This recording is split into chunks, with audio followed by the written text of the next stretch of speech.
Assalamualaikum warahmatullahi wabarakatuh. Saya Mursyid Rosman Amanda, NIM 12070110749. Di video ini saya akan membahas tentang Islam di negeri Brunei Darussalam.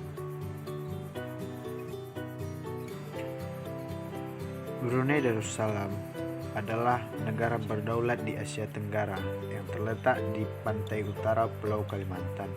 Negara ini memiliki wilayah seluas 5.765 km yang menempati Pulau Kalimantan dengan pantai seluruhnya menyentuh Laut Tiongkok Selatan.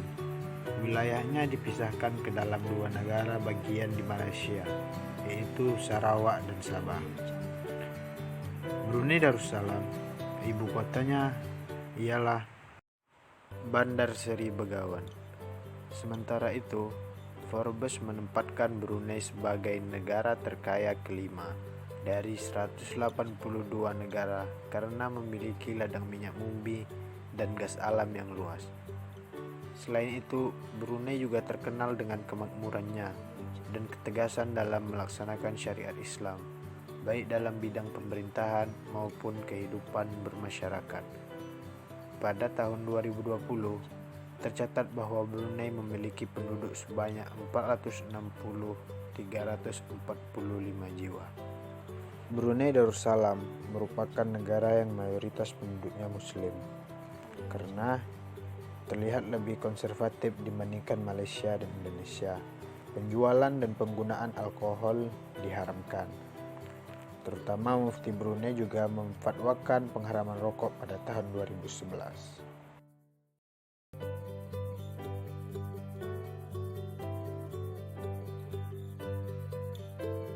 Pertama, munculnya Kesultanan Melayu Brunei ketika Melaka jatuh ke tangan Portugis pada tahun 1511 Masehi. Yang kedua, Kesultanan Melayu Islam Brunei muncul tidak lama selepas dari jatuhnya Kerajaan Melaka, kira-kira pada awal abad ke-15 Masehi. Yang ketiga, Kesultanan Melayu Islam Brunei muncul pada tahun 1371 Masehi, yaitu sebelum munculnya Kerajaan Islam Malaka.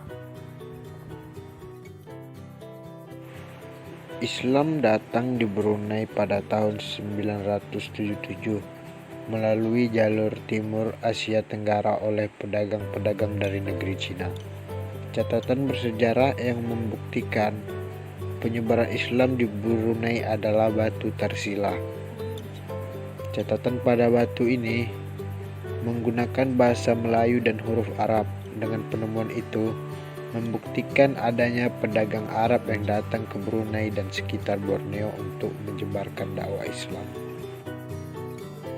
Pada batu Tarsilah tersebut juga ada silsilah kerajaan Brunei yang menuliskan dimulai dari Awang Alak Betatar, raja yang pertama kali memeluk agama Islam pada tahun 1368 sampai kepada Sultan Muhammad Tajuddin, Sultan Brunei ke-19, memerintah antara 1795 sampai 1804 dan 1804 sampai 1807.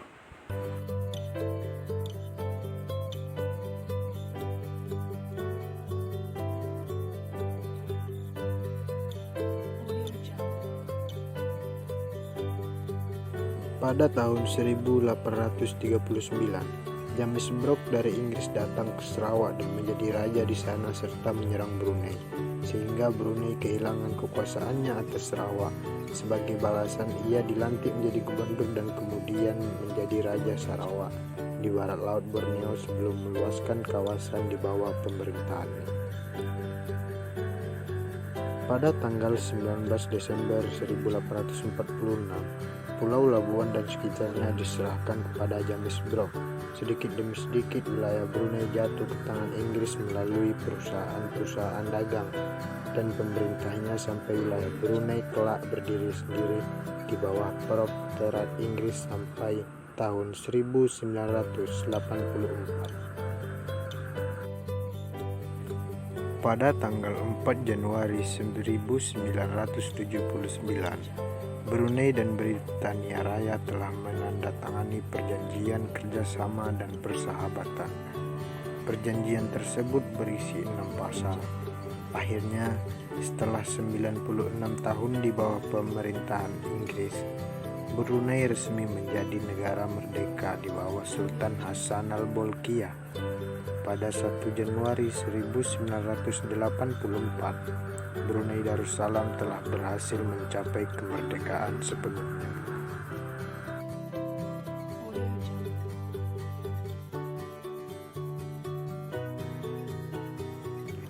Setelah merdeka, Brunei menjadi sebuah negara Melayu Islam beraja.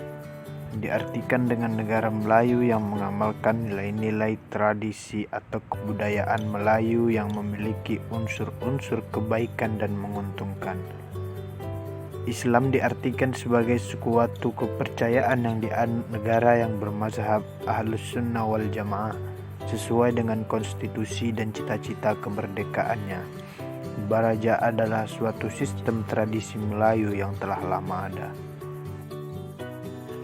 Brunei merdeka sebagai negara Islam di bawah pimpinan Sultan ke-29, yaitu Sultan Hassanal Bolkiah Mu'azzaddin wad Daulah. Panggilan resmi kenegaraan Sultan adalah Kebawah Duli Yang Maha Mulia Paduka Seri Baginda dan Yang Dipersatukan Negeri. Gelar Mu'azzaddin wad Daulah, pinata agama dan negara, menunjukkan ciri keislaman yang selalu melekat pada setiap raja yang memerintah. Sebelum abad 16, Brunei memainkan peranan penting dalam penyebaran Islam di wilayah Kalimantan dan Filipina. Sesudah merdeka, di tahun 1984, Brunei kembali menunjukkan usaha serius bagi memulihkan nafas keislaman dalam suasana politik yang baru. Di antara langkah-langkah yang diambil ialah mendirikan lembaga-lembaga modern yang selaras dengan Islam, melakukan usaha penyempurnaan pemerintahan, yaitu dengan membentuk Majelis Agama Islam atas dasar Undang-Undang Agama dan Mahkamah Kadi tahun 1955. Majelis ini bertugas menasihati Sultan dalam masalah agama Islam. Di samping menerapkan hukum syariah dalam perundangan negara, juga didirikan pusat kajian Islam serta lembaga keuangan Islam. Langkah lain yang ditempuh Sultan adalah menjadikan Islam benar-benar berfungsi sebagai pandangan hidup rakyat Brunei. Untuk itu dibentuk Jabatan Hal Ehwal Agama yang bertugas menyebarkan paham Islam, baik kepada pemerintah beserta aparatnya maupun kepada masyarakat luas. Brunei mengembangkan hubungan luar negeri dengan masuk organisasi Konferensi Islam, ASEAN dan PBB. Untuk kepentingan penelitian agama Islam, didirikan pusat dakwah yang juga bertugas melaksanakan program dakwah seperti pendidikan kepada pegawai agama serta masyarakat luas dan pusat pameran perkembangan dunia Islam. Di Brunei, orang-orang cacat dan anak yatim menjadi tanggungan negara. Seluruh pendidikan rakyat dari TK sampai perguruan tinggi dan pelayanan kesehatan diberikan secara gratis.